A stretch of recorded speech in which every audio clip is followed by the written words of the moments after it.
Hi friends, yesterday number of 1 bits aka humming weight problem எப்படி சிம்பிளா inbuilt function use பண்ணி solve பண்ணலாம்ன்றத பார்த்தோம். And அந்த வீடியோ பார்த்து நியூமன் கோடர்னு ஒரு சப்ஸ்கிரைபர் இதை இன்பில்ட் ஃபங்க்ஷன் யூஸ் பண்ணாம சால்வ் பண்றத பத்தி கேட்டிருந்தாரு.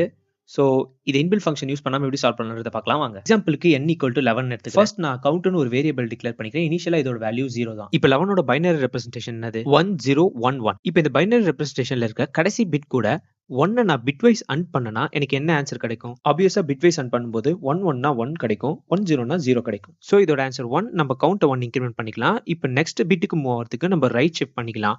இப்போ இதோட வேல்யூ 101. அகைன் கடைசி பிட் கூட 1 பிட்வைஸ் அண்ட் பண்ணோம்னா நம்மளுக்கு 1 கிடைக்கும். 1 கிடைச்சா கவுண்டை இன்க்ரிமெண்ட் பண்ணிக்கிறோம். ஸோ இந்த ப்ராசஸ் n0 வரைக்கும் ரிப்பீட் பண்ணிட்டு ஃபைனலா நம்மளோட கவுண்டை ரிட்டர்ன் பண்ணிக்கலாம். இப்போ இந்த கோடிங்ல எப்படி போடலாம்ன்றது பார்க்கலாம் வாங்க.